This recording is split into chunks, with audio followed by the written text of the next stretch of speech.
Kita teruskan tentang jaringan epitel yang berbentuk pipih. Epitel pipih yang selapis berfungsi untuk difusi dan filtrasi. Karena memiliki lapisan yang tipis sehingga baik untuk terjadinya pertukaran material secara difusi.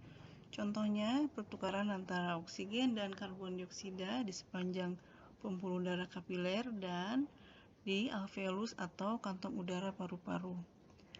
Sedangkan bentuk epitel pipih yang berlapis banyak ditemukan di kulit, di vagina, mulut, esofagus, dan anus.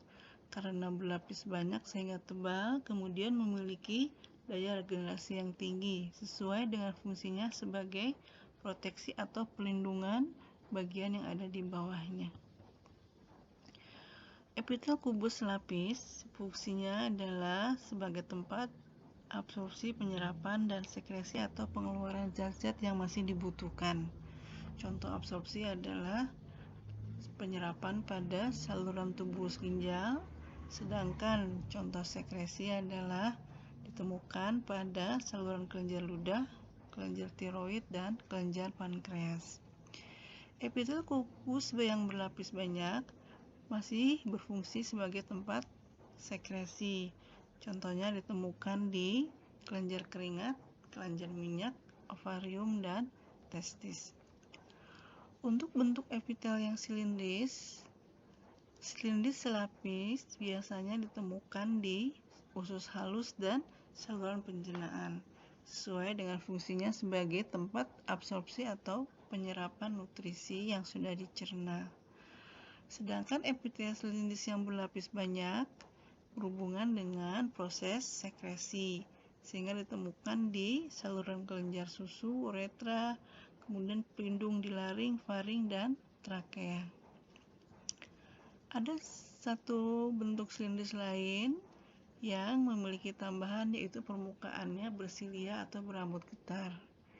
Fungsi dari silia tersebut adalah menyaring debu atau menghalau zat-zat yang tidak diinginkan untuk keluar dari saluran pernafasan, sehingga bagian ini ditemukan di saluran pernafasan, rongga hidung, dan saluran telur. Ada satu bentuk epitel yang unik, yaitu transisional. Disebut transisional karena selnya berlapis-lapis sehingga terlihat seperti berubah-ubah bentuknya. Perubahan ini tergantung dari derajat peregangan zat atau cairan yang ada di dalam sel tersebut. Terdapat lapisan pipih, kubus, dan silindris. Epitel transisional ditemukan di sistem urinaria, yaitu kandung kemih, ureter, uretra. Jadi apabila kandung kemihnya sudah banyak mengumpulkan urin sebelum dibuang ke ureter dan uretra, terjadi peregangan sehingga terdapat lapisan silindris. Jadi berubah dari lapisan kubus menjadi silindris. Epitel dapat ditemukan dalam bentuk membran atau lapisan dan dalam bentuk kelenjar. Artinya kelenjar menghasilkan sekret atau zat yang masih dibutuhkan oleh tubuh. Ada dua jenis epitel kelenjar, yaitu kelenjar eksokrin dan endokrin. Kelenjar eksokrin artinya hasil sekresi sel epitelnya disalurkan melalui saluran khusus. Contohnya adalah kelenjar ludah, kelenjar keringat, kelenjar pankreas. Sedangkan kelenjar endokrin adalah di mana hasil sekresi selnya langsung dimasukkan ke dalam pembuluh darah atau sistem vaskuler, karena kelenjar ini tidak memiliki saluran khusus sehingga disebut juga kelenjar buntu. Zat atau cairan yang dikeluarkannya contohnya adalah hormon. Ini ada gambar yang bisa menjadi pembeda yang sangat jelas antara kelenjar eksokrin dan endokrin. Jaringan yang kedua adalah jaringan otot, di mana ciri dari jaringan otot adalah elastis dan dapat diregangkan, istilahnya ekstensibilitas. Kemudian peregangan ini dapat terjadi karena adanya rangsangan, eksitabilitas, sehingga terjadilah penebalan atau pemendekan protein sel otot. Istilahnya disebut dengan kontraksi. Fungsi jaringan otot diantaranya adalah melaksanakan gerak pada tubuh makhluk hidup, karena ada pergerakan sehingga bisa memelihara suhu tubuh dan tentunya menegakkan serta memelihara postur tubuh. Ada 3 jenis jaringan otot, yaitu otot lurik, otot polos, dan otot jantung. Untuk otot lurik, sifatnya adalah terjadi pada gerakan-gerakan sadar atau volunteer. Dilihat dari bentuk, kenapa disebut lurik? Karena terdapat garis lintang yang berwarna gelap terang yang merupakan unit protein yang bisa bergerak.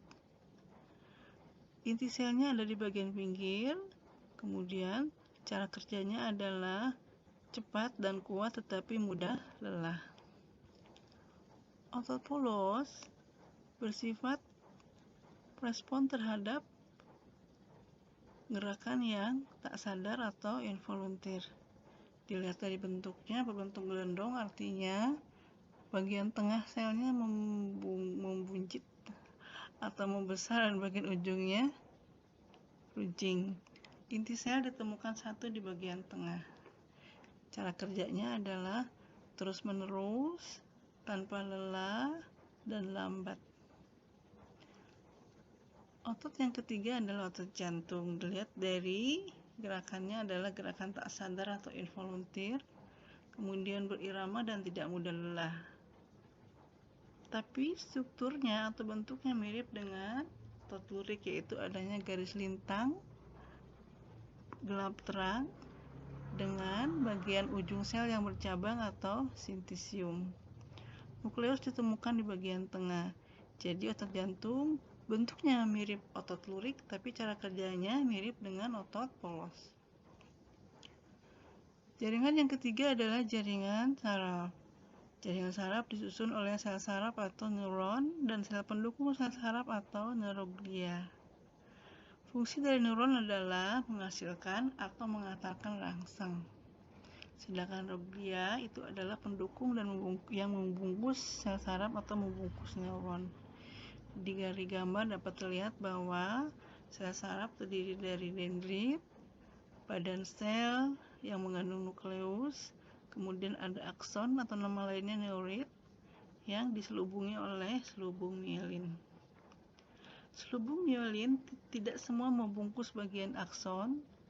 Bagian yang tidak terbungkus selubung mielin disebut juga nodus Ranvier.